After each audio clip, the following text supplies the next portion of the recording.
Hey guys, this is Steve from Black Fly. Hope you guys are doing well. Thought I'd just show you guys real quick how to set up a jaw jacker. I got one for Christmas and I watched some videos online and they were really helpful. So I thought, why not make one? Maybe I can help somebody out. But it's going to come in a package and it's going to be all folded up like this, and it's going to come with two of these little triggers. You could actually make these. I'm probably gonna make a couple more because I'll probably lose them. But all it is, it's just a heavy amount of filament that's crimped with a crimper. So the first thing you want to do, guys, what I recommend, is you fold your arms out. It has these nice spikes that you can put down into the ice, which will prevent it from sliding. Same thing. Got these pins, pull your pins. It's got one pin here. It's got another pin here. Pull those out. Sorry for the noise, guys. It's loud and clanky. So then what you do is you slide your trigger arm out. Raise your rod tube. As you can see, it has three settings, and that's for different rod angles. Of course, the higher you set the rod, the more tension it's going to be, and the harder it's going to set the hook. I've got a little 26-inch ultralight here, so what I found for this rod, the best setting is the third and lightest setting. So you put your pin back in, set your rod tube. Next thing you do, you put your little trigger, your hair trigger, through you want to put it through the sidebar of your rod tip, and make sure that you don't get it around your line. You don't want to put it on through your rod eye, obviously, but then just put that through and cinch it down, and that should look something kind of like that on the sidebar. So the next thing you do is you put your rod in the rod holder. This is your trigger arm, and so it's got different numbers on it, 1 through 7, and what I've learned is that you want your rod to pretty much be in line, or pretty close to the trigger. And so it looks like for this, it looks like, either 4 or 5 will work.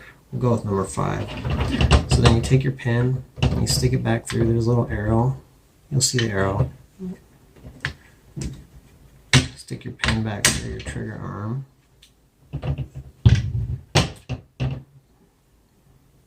Get your rod out of the way. One thing I'm going to tell you guys right now is this thing, when it fires off crazy. So make sure your face isn't here, because obviously you don't want to get whipped in the face. And especially if you guys were only fishing in a couple feet of water, this thing rips so hard that if you had a hook on there and it fired off, it could easily come flying out. The hook could come flying out of your ice hole. So just be extra careful. That's all I'm trying to say. What I would recommend is that you take and go ahead and pull a bunch of line out and drop your jig down in the ice hole, like at least 5 or 6 feet, so if it does fire off, you're good and safe. You don't want to have the hooks in your hand. It's like setting a mouse trap. So then you raise this arm right here, put your trigger, put that through, so it's, hopefully you can see that, and then just fold that down. Keep your line out of the way. Now this is your trigger right here, the second part of your trigger. And by adjusting this wing nut, the tighter you make it, the harder a fish has to pull. So let's say you're fishing for lake trout or bass or walleye or pike, you're gonna want this thing to be tighter. And then let's say we're gonna go fish for bluegill and perch and crappie now. So you're gonna want to loosen this trigger. And you just have to kind of play with it when you're on the ice, and then you'll see. But anyway, so then that's it. It's set. And as you guys will see, you want to stay clear of this. Like, I really want to stress that. So then your line, we'll just demonstrate here. Your line's down in the hole. And boom. See, there you go. It even scared me. So then it fires off. Grab the rod. Here we got one, guys. Not today, but maybe tomorrow. So then, let's say we're all done ice fishing. we've caught a load of fish. First thing you want to do is you reverse everything. So fold your arms in. Take this pin out first, and I'll show you why. I made this mistake. If you fold this one, then take this pin out. If you slide this one back, your trigger back first, then you can't fold that down. So it's just kind of obvious. It goes inside the rod tube. Then it has an arrow right there. Just put your pin back in so you don't lose it.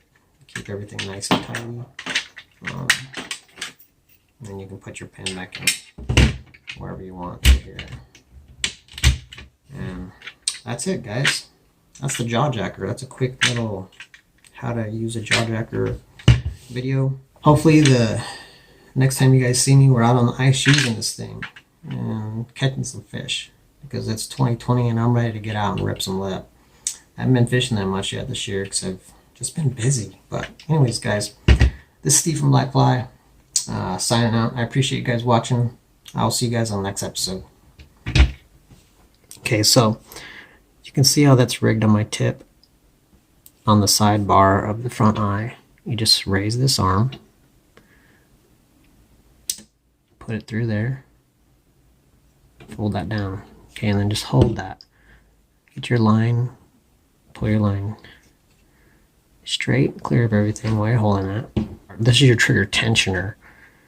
So you raise this up, okay, and you adjust this tension according to what species of fish you're fishing. If you're fishing for bluegill, you're gonna want to set it light, loose. If you're fishing for walleye or pike, you're gonna want to set it a little bit tighter.